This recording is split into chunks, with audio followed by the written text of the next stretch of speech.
भाई कुंभकर्ण, आज लंका पर भारी संकट आ पड़ा है। यही कारण है कि तुम्हें कच्ची नींद से जगाया है। तो कहिए ना भ्राता जी, ऐसी क्या मुसीबत आ पड़ी है जिसने आपकी मुद्रा इतनी मलिन बनाई है? कुछ ना पूछो भाई। इस समय एक ऐसी भयानक सूरत मेरे सामने है जिसके कारण न केवल तुम्हारी सभा की बल्कि सहायता की भी जरूरत है। अरे आप तो पहेलियों में बात करने लगे, साफ साफ कहिए समस्या क्या है?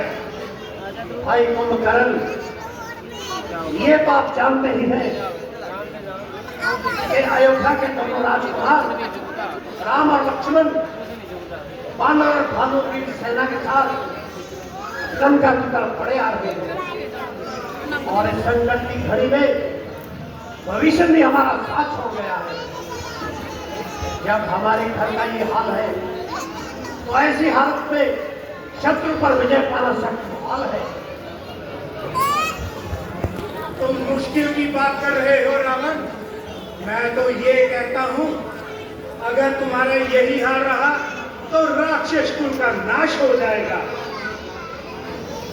ये कैसी बहती बहती बातें कर रहे हो तुम? मैं तुम्हारे पास सहायता के लिए आया हूँ और तुम कुछ और ही बके जा रहे हो। क्या तुम्हारी मति मारी गई है? मति तो तुम्हारी मारी गई है भाई, जो सब कुछ जानते हुए भी तुमने जननी जगदम्बा जानकी का हरण किया। क्या तुम नहीं जानते कि जानकी निशाचरों का नाश करने वाली साक्षात कालिका है, और जिन्हें तुम वनवासी लड़के कहते हो वे साक्षात विष्णु अवतार भगवान राम है। कुंभकर्ण, होश में आओ। क्या तुम इतने कायर हो गए हो कि बजाय अपने भाई का साथ देने के शत्रु की पढ़ाई करने लगे हो? मैं तो एक भविष्य को ही रोका था। मुझे क्या मालूम कि तमाम कुल ही उल्टा हो रहा है। उल्टा कुल नहीं, उल्टा तुम्हारा भाग्य हो रहा है, जो तुम्हें धर्म के मार्ग से हटाकर पाप के रास्ते पर ले जा रहा है।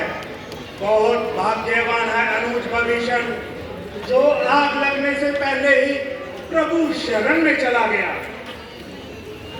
भूल गए ब्रह्मा जी का वरदान के बुद्धि मलिन होने पर स्त्री हरण करोगे तो राक्षस कुल का नाश हो जाएगा, और लगता है वह समय आ गया है। लगता है कि कच्ची नींद से जागने के कारण तुम्हारी बुद्धि स्थिर नहीं हुई है, इसीलिए तुम इस प्रकार की बातें कर रहे हो। सेवक, छोटे महाराज के खाने पीने का प्रबंध किया जाए। आज इन्हें इतने मदरा पिलाओ, एक छोटी मोटी बात भूलकर अपने भाई के साथ खड़े हो जाए।